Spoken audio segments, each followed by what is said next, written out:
Morning friends, आपके अपने YouTube channel ओझा smart classes में आपका स्वागत है। फ्रेंड्स, जैसा कि मैं आपको विलियम शेक्सपियर जी के बारे में पढ़ा रही हूँ, तो आज भी मैं आपको विलियम शेक्सपियर जी के वर्क्स के बारे में बताऊंगी, उनके इम्पोर्टेंट क्वेश्चंस बताऊंगी और ये भी बताऊंगी कि शेक्सपियर जी ड्रामाटिस्ट होने के साथ साथ और क्या क्या थे, उन्होंने कब क्या काम शुरू किया, कैसे कैसे किया, ये सब मैं बताऊंगी। बट फ्रेंड्स, उसके पहले मैं आपको और एक इम्पॉर्टेंट न्यूज भी दूंगी। टीजीटी पीजीटी के लिए बताऊंगी कि इस बार गोल्डन चांस कैसे हो सकता है आप लोगों के लिए। और हाँ फ्रेंड्स, आप अपने इस वीडियो को लाइक शेयर और सब्सक्राइब करना ना भूलें। जैसा कि फ्रेंड्स मैंने कहा कि आपको मैं एक गुड न्यूज दूंगी, तो वही गुड न्यूज मैं आपको देने जा रही हूँ कि इस बार टीजीटी पीजीटी के लिए एक गोल्डन चांस है कि उन लोगों के लिए अभी से अनाउंस हो चुका है कि उनका एग्जाम कब होगा और उनकी ज्वाइनिंग कब तक होगी। तो एग्जाम के बारे में आ रही है न्यूज की एग्जाम उनका अप्रैल तक हो जाएगा और ज्वाइनिंग की बात जो है वो जुलाई तक सुनाई दे रही है। और हमने आपको एक चीज पिछली वीडियो में ही बताया है कि इस बार टीजीटी से इंटरव्यू हट गया है, तो टीजीटी वालों को तो बस अपना इंटरव्यू जो है करना नहीं है, तो रिटन एग्जाम क्लियर करना होगा, इसके बाद उनकी फाइनल ज्वाइनिंग हो जाएगी। बट इसके लिए भी आपको ऐसा नहीं है कि इंटरव्यू हट गया है तो बस थोड़ा सा पढ़ लेंगे तो हो जाएगा, ऐसा नहीं होगा। रिटन एग्जाम है तो आपको हाई स्कोर करना होगा, आपका हाई स्कोर होगा तभी आपकी जो है उसमें फाइनल सिलेक्शन हो पाएगी। तो इसलिए जो भी पढ़े आप लोग सिंसियरिटी के साथ पढ़ें। यहाँ पर मैं आपको जो नोट्स प्रोवाइड करा रही हूँ उसको आप लोग नोट डाउन करते चलिए। और यहाँ पे हमने इम्पोर्टेंट भी टिक किया हुआ है, जो चीजें इम्पोर्टेंट है उसको आप लोग उसी तरीके से इम्पोर्टेंट नोट डाउन कर लीजिए। जहाँ पे अंडरलाइन किया है वो भी इम्पोर्टेंट है, इसका आप लोग स्क्रीनशॉट भी लेकर के रख सकते हैं। इसको आप लोग अभी से अगर स्क्रीनशॉट लेकर के नोट्स बना के रखेंगे तो लास्ट में बस थोड़ा सा रिवीजन करेंगे और आपका होता चला जाएगा। तो फ्रेंड्स, बस यही बताना था कि इस बार आप लोगों के लिए टीजीटी पीजीटी 2020 एक गोल्डन चांस है। बस 6-7 महीने आपका फाइनल ज्वाइनिंग करा देगा। अप्रैल में अगर एग्जाम हो जाएगा तो जुलाई तक आपकी फाइनल ज्वाइनिंग की बात चल रही है। टीजीटी में तो इंटरव्यू भी नहीं है, पीजीटी में इंटरव्यू है।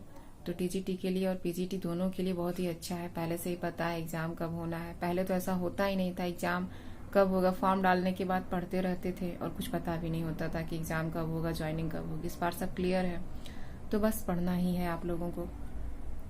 तो आइए स्टार्ट करते हैं। Works of Shakespeare. William Shakespeare, apart from being a great dramatist, was also a great sonneteer. Friends, यहाँ पर बताया जा रहा है कि विलियम शेक्सपियर जी ड्रामाटिस्ट होने के साथ साथ सोनेटियर भी थे। बहुत सारे फ्रेंड्स हमारे समझते होंगे कि शेक्सपियर जी बस ड्रामाटिस्ट थे, नहीं, शेक्सपियर जी सोनेटियर भी थे। तो आपको ये बात भी माइंड में रखना है कि शेक्सपियर जी बस ड्रामाटिस्ट भी थे और सोनेटियर भी थे। His sonnets have been probably written during 1593 to 94 when theatres were closed due to epidemic plague. Shakespeare ji जो है यहाँ पर वही बताया जा रहा है आपको शेक्सपियर जी ने सोनेट कब लिखना शुरू किया और क्यों लिखना शुरू किया। हमने अपने पिछले वीडियो में आप लोगों को बताया है कि शेक्सपियर जी एक एक्टर थे। स्टार्टिंग में उन्होंने एक्टिंग जो है करना शुरू किया था अपने करियर की शुरुआत में। तो क्या होता था कि लंदन में जो थिएटर्स होते थे वहां पर जाकर के वो एक्टिंग करते थे स्टार्टिंग में। तो फिर क्या हुआ कि 1593 टू 94 में लंदन में जो है एक प्लेग जो है वो फैल गया, एपिडेमिक प्लेग। जैसे प्रेजेंट टाइम में कोविड-19 फैला हुआ है, तो उसी तरह से 1593 टू 94 में लंदन में प्लेग फैला हुआ था। तो इसकी वजह से वहां के जो थिएटर्स है वो सब क्लोज हो गए। जब थिएटर्स क्लोज हो गए तो शेक्सपियर जी क्या करते, फिर उन्होंने सोनेट लिखना स्टार्ट किया। तो वो चीज यहाँ पर आप ये देखिए, ये पूछा जा सकता है कि लंदन में प्लेग कब फैला हुआ था।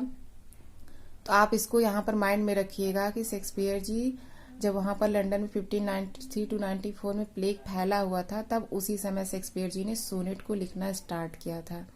ये क्वेश्चन यहाँ से पुटअप होता है, तो इसको आप लोग माइंड में रखिएगा।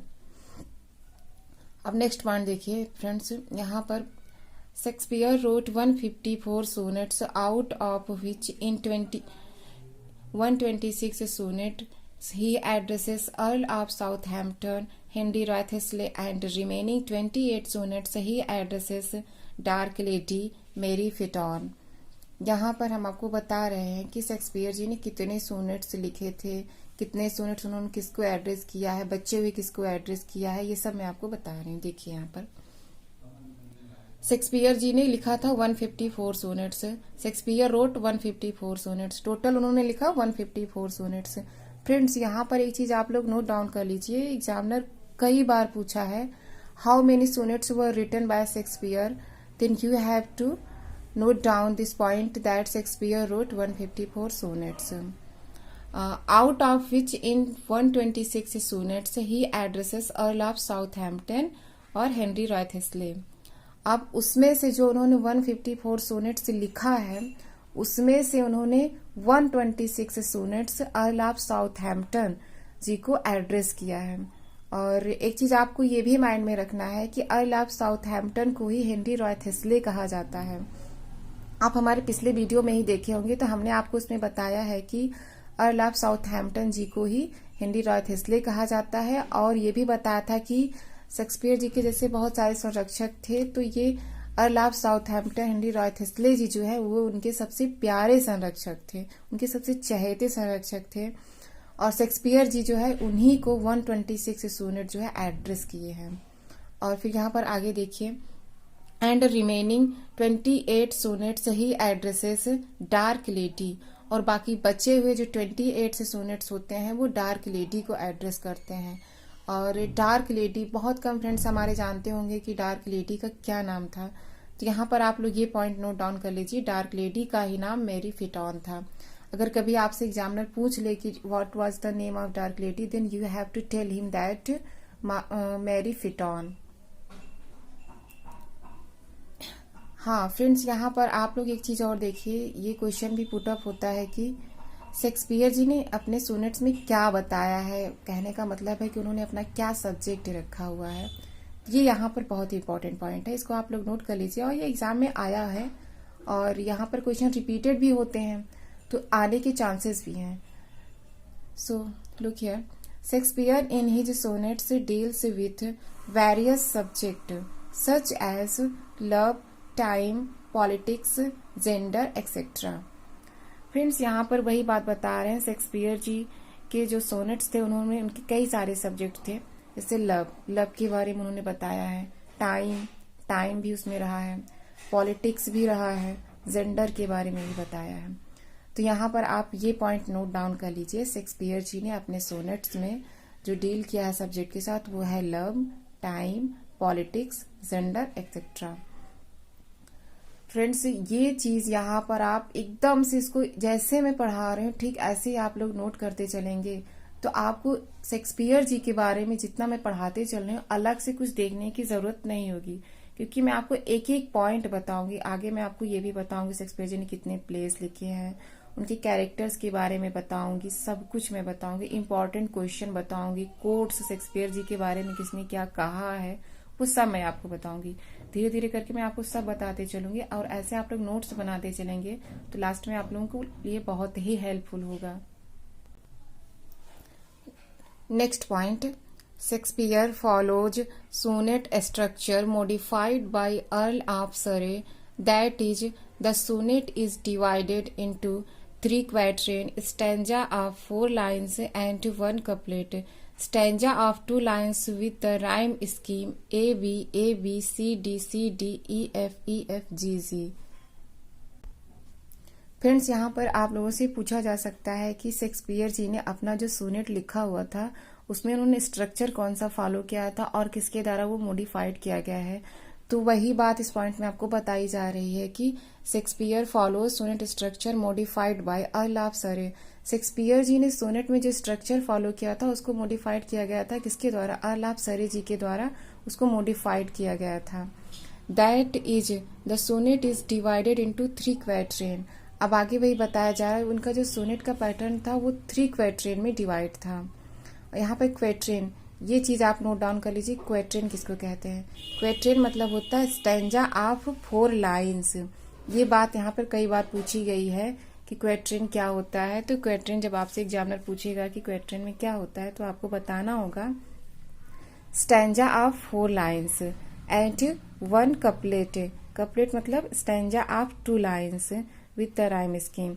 और कपलेट में हमारी 2 लाइन्स होती हैं, 2 लाइन, जैसे दोहा होता है हिंदी में, तो वैसे ही कपलेट होता है इंग्लिश में, 2 लाइन इसमें भी होता है। बट क्वेट्रेन में क्या होता है, 4 लाइन होता है। जैसे हिंदी में 4 लाइन की कोई कविता होती है पद्य, तो वैसे इंग्लिश में 4 लाइन का क्वेट्रेन होता है। और इसको आप माइंड में अपने बैठा लीजिए, क्योंकि कई बार एग्जामिनर पूछा है कि क्वेट्रेन में क्या होता है, कैसे होता है, तो ये चीज आपको माइंड में रखना होगा। और शेक्सपियर जी को जो राइम स्कीम है ये यहाँ पर देखिए, ये बहुत ही इंपॉर्टेंट है। इसको मैंने इंपॉर्टेंट यहाँ पर टिक भी किया हुआ है, क्योंकि राइम स्कीम क्या है, उसका क्या पैटर्न है, तो आप इसको याद कर लीजिएगा। A B C D E F G ये मोस्ट इम्पॉर्टेंट है। It will be helpful for you that if you learn it. A B C D E F G जैसे मैं इसको बोल रही हूँ, ऐसे आप भी करेंगे तो आपको लर्न हो जाएगा। फ्रेंड्स, जैसे कि हमने आपको यहाँ पर बताया कि शेक्सपियर जी ने अपने सोनेट में कौन सा स्ट्रक्चर फॉलो किया था, किसके द्वारा मॉडिफाइड किया गया था, और शेक्सपियर जी का जो सोनेट वो था कितने भागों में डिवाइड था, ये सब मैंने आपको बताया। उनकी राइम स्कीम क्या है, ये सब बताया मैंने आपको। तो अब यहाँ पर एक बात और आती है कि शेक्सपियर जी के सोनेट्स वो पब्लिश कब हुए थे, तो आगे मैं वही आपको बताने जा रही हूँ। Shakespeare's sonnets were published in 1609 edited by Thomas Thorpe. Shakespeare ji के जो सोनेट्स थे वो पब्लिश हुए थे 1609 में और एडिटेड किए गए थे थॉमस थॉर्पे के द्वारा। ये पॉइंट आप यहाँ पर नोट डाउन कर लीजिए, ये पूछा गया है। और फ्रेंड्स, आगे मैं आपको कुछ ऐसे क्वेश्चंस दूंगी, डेली 5 क्वेश्चन करके दूंगी, और आगे मैं बढ़ाती भी जाऊंगी इनकी संख्या। तो वो क्वेश्चन आपके लिए उठा करके देखेंगे तो सिलेक्टेड क्वेश्चन होंगे, और कहीं ना कहीं वो क्वेश्चन आपके एग्जाम के लिए बहुत ही हेल्पफुल होंगे। अभी से आपको याद होता जाएगा, लास्ट में बस रिवीजन करना रह जाएगा। तो चलिए देखते हैं question. The language used by Shakespeare in his dramas for the most part is. अब आप सोच रहे हैं यहाँ पे लैंग्वेज की बात है, लैंग्वेज यहाँ पे कैसे हो सकता है, तो वही बताने चल रहे हैं। शेक्सपियर जी ने अपने ड्रामा की ज्यादातर पार्ट में क्या लैंग्वेज यूज किया था, तो ऐसे ऑप्शन करके आपको दिया रहेगा, blank verse, poetic verse, dramatic verse. अब यहाँ पर ड्रामा की बात हो रही है, तो बच्चे सोचेंगे कि जब ड्रामा में लैंग्वेज की बात की जा रही है तो इसका मतलब ड्रामेटिक वर्स हो जाएगा, बट नहीं। ड्रामा उन्होंने भले लिखा था, बट वहां पर ड्रामेटिक वर्स को नहीं यूज किया था, वहां पर ज्यादातर उन्होंने यूज किया है ब्लैंक वर्स। इसलिए यहाँ पर आपको कंफ्यूज होने की जरूरत नहीं है। ड्रामा से आप लोग ड्रामेटिक वर्स मत रिलेट कर दीजिएगा, उसको वहां पर याद रखना होगा कि शेक्सपियर जी ने ड्रामा भले लिखा था लेकिन वहां पर ब्लैंक वर्स को यूज किया था, इसीलिए क्वेश्चन में कंफ्यूज किया गया है। The language used by Shakespeare in his dramas for the most part is, then you have to mind it that blank verse.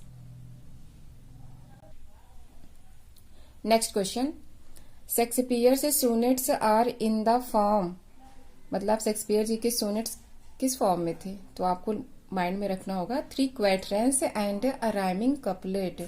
Shakespeare ji के सोनेट जो थे वो 3 क्वैट्रेन में थे और 1 कपलेट में थे। Next question, which verse is mostly used by Shakespeare in his plays. अब प्लेस में आप सोचेंगे वर्स की बात, तो शेक्सपियर जी अपने ज्यादातर प्लेस में कौन से वर्स को यूज किए थे, blank verse.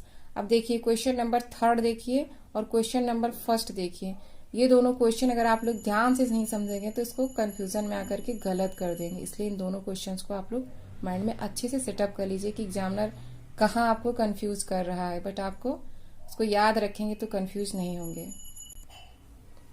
Next question, the early plays of Shakespeare were written. यहाँ पर पूछा जा रहा है कि शेक्सपियर के जो अर्ली प्लेज थे वो कब लिखे गए थे। तो यहाँ पर देखिए 1597 टू 1625, 1598 टू 1614, 1589 टू 1595। देन यहाँ पर राइट आंसर होगा आपका 1589 टू 1595। शेक्सपियर जी की जो प्लेस उन्होंने जब शुरुआत किया था तो स्टार्टिंग के उनके जो प्लेस थे वो 1589 टू 1595 से उन्होंने स्टार्टिंग उसकी की थी। तो ऐसे ऑप्शन रहेगा तो आपको वहां पर कंफ्यूज नहीं होना है, उसको वहां पे ऐसे कर लेना है। यहाँ पर एक क्वेश्चन आपका ये बहुत इंपॉर्टेंट है, Venus and Adonis is a poem by William Shakespeare. Venus और एडोनिस एक बहुत ही इंपॉर्टेंट पोयम है, आगे हम इसको बताएंगे, इसको पूरा एक्सप्लेन करके आपको हम समझाएंगे कि इसमें उन्होंने क्या पैटर्न फॉलो किया है शेक्सपियर जी ने, ये सब हम आपको बताएंगे। बट एक इम्पॉर्टेंट पोएम है, इसको आप लोग माइंड में रखिएगा कि वीनस और एडियोनिस को किसके द्वारा कंपोजिट किया गया है, तो वो है विलियम शेक्सपियर जी। तो फ्रेंड्स, आज तो हम आपको विलियम शेक्सपियर जी की वर्क्स के बारे में थोड़ा सा ही बताए हैं, आगे और भी बहुत कुछ बताएंगे। और वर्क्स विलियम शेक्सपियर जी का कितना है इतना तो आप लोग जानते ही होंगे। आगे मैं आपको विलियम शेक्सपियर जी के जो प्लेस हैं वो भी बताऊंगी, ये सब मैं आपको बताऊंगी धीरे धीरे करके। और फ्रेंड्स, आपको अगर हमारी ये वीडियो हेल्पफुल लगती होगी तो प्लीज़ इसको लाइक शेयर और सब्सक्राइब करना ना भूलें। Thank you friends.